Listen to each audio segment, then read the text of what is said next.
Assalamualaikum, semoga kita tetap dalam lindungan Allah yang kuasa. Episode 162. Suamiku seorang CEO.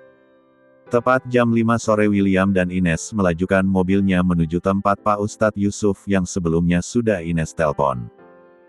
1 jam kemudian mobil berhenti di sebuah rumah sederhana Pak Yusuf. Mereka berdua dipersilahkan masuk menuju sebuah aula, tempat praktek ruqyah untuk orang-orang yang bermasalah terkena gangguan non-medis atau sihir dan guna-guna. Ines dan William duduk di karpet setelah mengucapkan salam pada Pak Ustadz Yusuf. Ines mulai menceritakan semuanya tentang sahabat dan bosnya dan memberikan rekaman itu pada Pak Ustadz. Bisa saya lihat fotonya? Bisa Pak. William membuka galeri foto dan perlihatkan foto Harlan. Siapa namanya? Tanya Pak Ustadz Yusuf, Gurji Vandeles. Setelah melihat dan menelisik foto dan namanya, Pak Ustadz membaca doa kalam Allah, lalu mendesah pelan. Benar, pria ini terkena guna-guna ilmu hitam untuk melupakan istrinya dan rumah tangganya hancur. William dan Ines terperanjat, mata mereka membola, perasaan sedih dan kesal menjadi satu. Kesal pada Margaret dan Della yang sudah berbuat curang dengan bermain ilmu hitam, sedih. Karena kasihan pada Lupita dan Harlan yang rumah tangganya berada di ujung tanduk.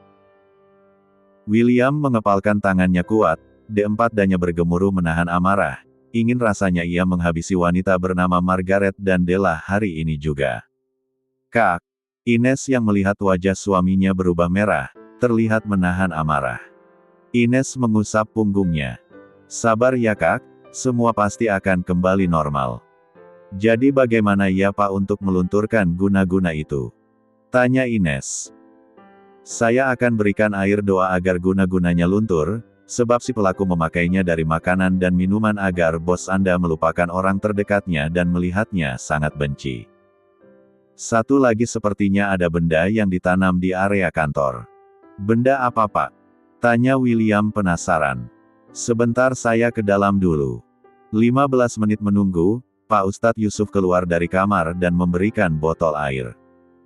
Tolong masukkan air doa ini ke dalam minuman atau kopi bos Anda, insya Allah akan melunturkan guna-guna itu. Dan taburkan garam ini ke sudut ruangan, cari sebuah benda atau bungkusan yang berada di dalam ruangan, bila sudah ketemu langsung dibakar. Baik Pak Ustadz. Setelah memberikan amplop, Ines dan William berpamitan.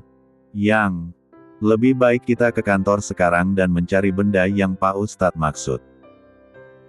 Kalau menunggu besok Tuan Georgi akan curiga, bila kita lakukan sekarang, lebih cepat lebih baik dan tidak menimbulkan kecurigaan, kita leluasa tidak terburu-buru mencarinya. Oke Kak Will, aku setuju. Sejam kemudian mobil mereka berhenti di depan gerbang Vandeles. Ceklek. Mereka masuk ke dalam ruangan Harlan, Kak taburkan garam ini dulu ke sudut ruangan. William dan Ines mulai menaburkan garam, lalu mencari barang atau benda di seluruh ruangan Harlan. Tak lama Ines menemukan sebuah bungkusan plastik hitam. Sepertinya bungkusan ini sangat mencurigakan. Imbu Ines. Coba dibuka. William membuka bungkus plastik, ada benda yang dibungkus kain putih. Sepertinya benar ini yang dimaksud Pak Ustadz. Sekarang kita bakar Kak. William membawa bungkusan itu keluar balkon dan mulai membakarnya. Asap hitam mengepul bebas dari atas balkon. Syukurlah, semoga Tuan Georgi dan Nona Ines kembali harmonis dan Margaret juga Della mendapatkan karmanya. Iya Kak. Pasti mereka akan mendapatkan balasannya. Malam itu Lupita sudah membereskan pakaiannya dan ia akan kembali pulang ke rumahnya, sebab Ines sudah pindah ke apartemen milik William. Jam menunjukkan pukul 8 malam, namun Harlan belum juga kembali. Setelah berpamitan pada Bi Ijah, Lupita masuk ke dalam taksi yang sudah menunggunya di luar gerbang. Lupita membaringkan tubuhnya setelah sampai di dalam kamar. Rasa lelah dan pikiran kalut mendera batinnya hingga ia tertidur. Suara dering ponsel membangunkan Lupi yang terlelap sejak semalam. Ia mengambil ponsel di atas nakas, tertera nama Ricky.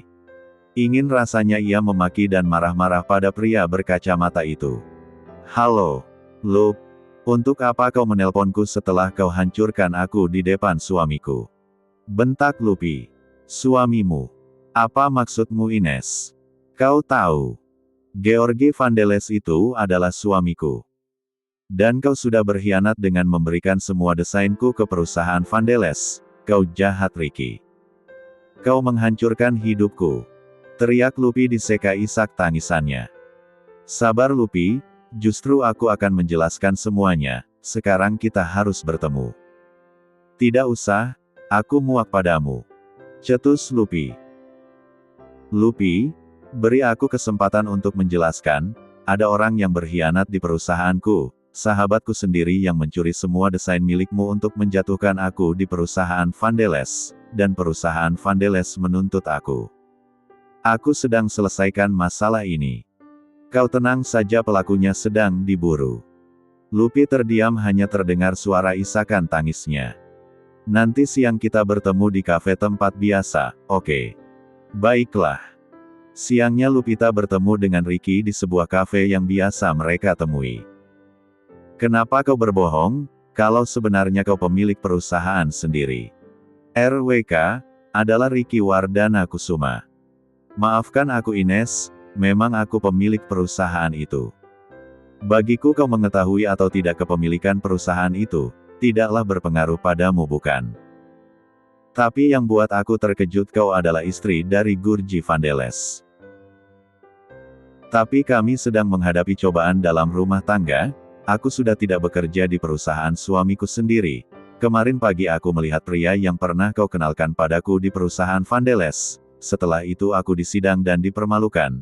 Aku dituduh telah menjual desain di belakang perusahaan Vandeles. Sekali lagi aku minta maaf. Kau tenang saja. Sahabatku Dharma sedang diburu kepolisian, dan pengacaraku sedang menangani kasus ini pada Tuan Georgi. Lupita mendesah pelan, seakan bebannya telah berkurang. Tadi kau bilang sedang mendapat ujian dalam rumah tanggamu. Kalau kau tidak keberatan ceritakan padaku, aku siap jadi pendengar. Lupita gelengkan kepala, tidak. Itu aib rumah tanggaku. Percaya padaku, aku siap membantumu. Tukas Ricky meyakinkan Lupita. Lupita menceritakan semuanya tentang Harlan. Dari mulai pertemuannya hingga menikah dan diuji dengan orang ketiga. Aku sangat prihatin dengan kehidupanmu, jadi. Apa kau menerima penawaranku? Aku ingin pindah keluar kota, dan aku ingin menenangkan diri dulu sampai aku bisa ambil keputusan. Kau akan bekerja di perusahaanku di kota Samarinda, di sana ada anak cabang. Untuk tempat tinggal aku akan siapkan untukmu. Wajah Lupita berbinar cerah, kapan aku bisa ke sana? Terserah kau, kapan kau ingin pergi? Besok pagi kita berangkat. Baiklah, besok aku sendiri yang antarkan kamu ke Samarinda. Di kantor Vandeles, Harlan dan William keluar dari ruangan meeting setelah mengadakan rapat direksi. RGGH. Pekik Harlan saat duduk di kursi presidir, ia menjambak rambutnya kuat. Ada apa Tuan? Tanya William khawatir. Kepalaku sangat sakit, rasanya ingin pecah. Keluh Harlan. Keringat dingin keluar dari dahi dan pori-pori kulitnya. Minumlah dulu Tuan. William menyodorkan gelas berisi air putih yang sudah ia campur dengan air pemberian dari Pak Ustadz. Syukurlah, air pemberian Pak Ustadz bereaksi, tadi pagi aku sudah mencampurnya dengan kopi, semoga semua pengaruh guna-guna itu cepat musnah. Batin William. Setelah Harlan meneguk air putih, ia sedikit tenang dan tertidur. Jam sudah menunjukkan pukul 3 sore. Will, apa hari ini tidak ada jadwal pertemuan lagi? Tidak ada Tuan, pertemuan dengan PT Samudera diundur besok jam 10 pagi. Baiklah, kau panggil istriku. Sudah beberapa hari aku tidak bertemu dengannya. Kenapa ia tidak pernah menemuiku lagi? Aneh. Tukasnya tanpa dosa. Siapa istri Tuan? Tanya William ingin mengetes. Kenapa kau masih bertanya? Siapa lagi istriku kalau bukan Lupita? Tapi Nona Lupita sudah 2 hari tidak ada di perusahaan ini Tuan. Bukankah Tuan Alfonso sudah mengusirnya? Apa-apa? Seperti baru terbangun dari mimpi buruk, Harlan baru teringat istrinya kembali. Wajahnya membantu dan B1 birnya gemetar. Lupita. Pekik Harlan, ia berlari dari ruangannya dan masuk ke dalam lift. Di parkiran ia masuk ke dalam mobil dan melajukan dengan kecepatan tinggi. Episode 163. Ceklek. Sayang. Iya Kak. Tuan Gurji sudah sadar, dan teringat Nona Lupita istrinya. Benarkah? Alhamdulillah. Ines berucap syukur. Aku akan kejar Tuan Gurji, ia sedang menyusul Nona Lupi, aku takut kenapa-napa. Kalau nanti sore aku belum sampai kantor, kamu langsung pulang ke apartemen. Iya Kak. William melangkah dengan cepat menuju parkiran dan menyusul Gurji ke rumahnya. Lupita. Harlan menepikan mobilnya asal, ia menutup mobil dengan keras setelah keluar dari mobil dan berlari ke dalam rumah. Lupita. Tidak ada jawaban, ia berlari menaiki anak tangga menuju kamarnya. Ceklek. Lupita. Harlan mengedarkan pandangannya ke seluruh ruangan kamar, namun ia tidak menemukan sosok istrinya di sana. Dengan langkah cepat ia mencari di kamar mandi. Ceklek. Sayang.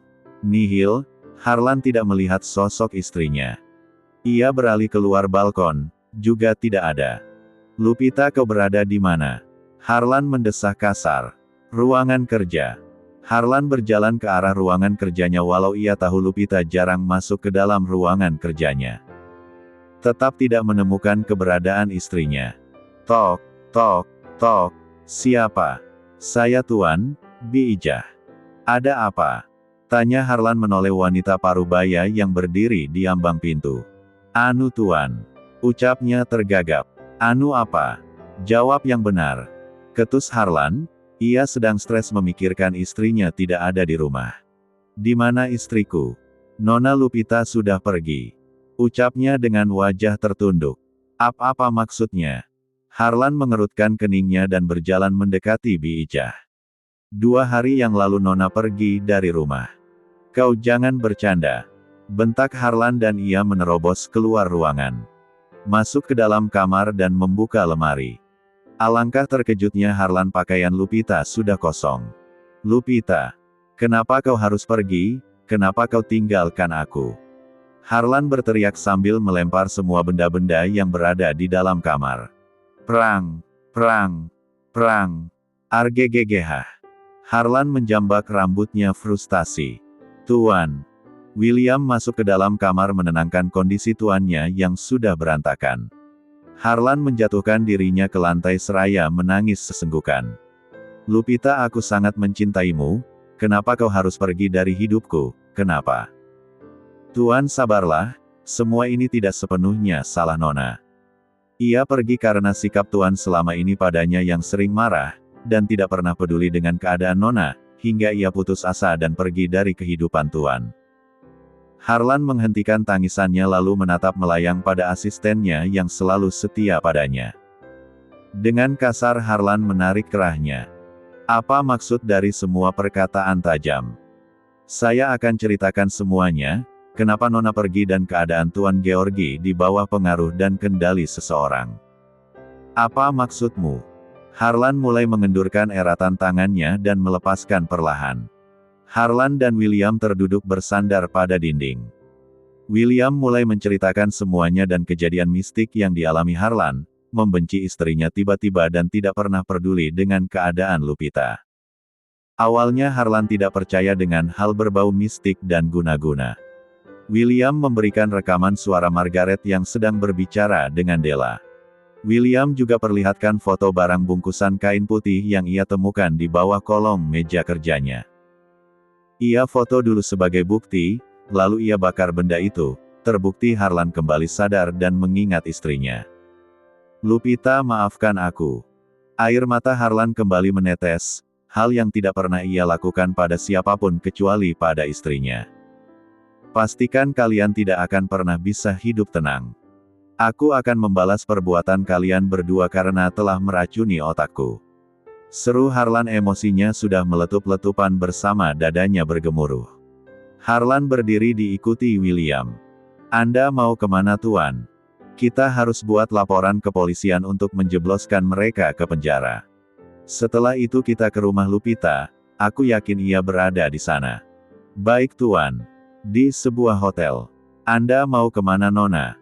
Tanya dua orang bodyguard di depan pintu kamar Alfonso. Aku ingin bertemu dengan Dedi Alfonso. Tuan Alfonso tidak bisa diganggu. Katakan aku harus bertemu dengannya, kalau tidak aku akan berteriak agar semua orang yang menginap di hotel ini terganggu. Alfonso buka pintunya. Teriak Della di depan pintu. Biarkan dia masuk. Seru Alfonso dari dalam kamarnya. Bodyguard itu membuka pintu untuk Della masuk ke dalam kamar. Alfonso, kau mau pergi kemana? Della melihat sebuah koper berada di sisiran, yang aku harus pulang ke negaraku. Tidak bisa. Bagaimana dengan aku? Mata Della sudah berkaca-kaca. Kau bisa melanjutkan hidup sendiri. Sayang. Kenapa kau berubah padaku? Della memtigaluk tubuh pria parubaya itu dari belakang. Aku sangat mencintaimu, aku sudah menyerahkan Tibuh dan Cap 3 Ro 4N4N ku, kenapa kau mau meninggalkanku? Aku hamil anakmu Dedi. Bukankah kau berjanji akan bertanggung jawab? Gogorkan anak itu. Aku sudah peringatkan kau untuk mengogorkan J4 Nin sialan itu. Aku sudah memberikanmu rumah, mobil, uang. Apa itu tidak cukup? Hah? Tidak. Aku tidak butuh itu, aku butuh dirimu. Aku tidak ingin mengogorkan J4 Nin ini, dia tidak bersalah. Air mata Della sudah berjatuhan. Dasar gadis bedoh. Seharusnya kau tidak kecolongan saat melakukan hubungan. Itu terserah padamu, aku harus pergi sekarang. Alfonso meninggalkan kamar itu bersama dua orang bodyguardnya. Dedi, kumohon jangan tinggalkan aku. Della tidak mau tinggal diam, ia berlari mengejar ke lobi hotel. Saat pintu mobil Alfonso terbuka, Della masuk menerjang ke dalam mobil. Alfonso terkejut dan mendorong Tibuh Della untuk keluar dari mobil. Dengan gerakan cepat Della menarik P1 stol yang berada di P1 gang Alfonso. Tangannya menodongkan ke dahinya, aku akan tembak kepalamu bila kau kabur, Dedi. Della, kau jangan nekat. Alfonso merendahkan suaranya dan ketakutan. Keluar kau. Pekik Della pada seorang supir. Setelah pria itu keluar dengan tubuh gemetar, Alfonso disuruh menyetir dan pindah ke depan diikuti Della di sampingnya. Jalan! Teriak Della.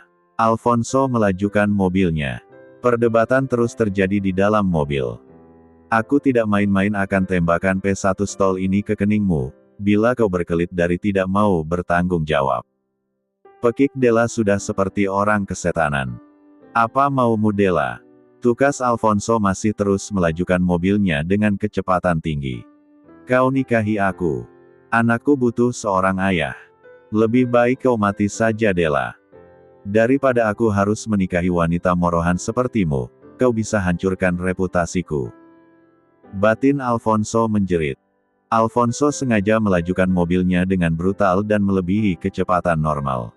Alfonso, apa yang kau lakukan? Alfonso, berhenti. Teriak Della ketakutan. Lebih baik kau mati Della daripada. Tin. Awas. Alfonso riem.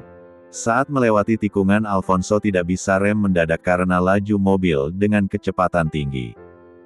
Dan brak. 4 oh. Karena tidak ada keseimbangan mobil mereka menembus pagar pembatas dan terjun bebas ke jurang. Brak. Mobil menghantam tebing dan berakhir tragis. 2R. Mobil mereka hangus terbakar bersama suara ledakan yang maha dahsyat. Semua orang yang berada di sekitar melihat kejadian tragis itu dan mengabadikan ponsel masing-masing.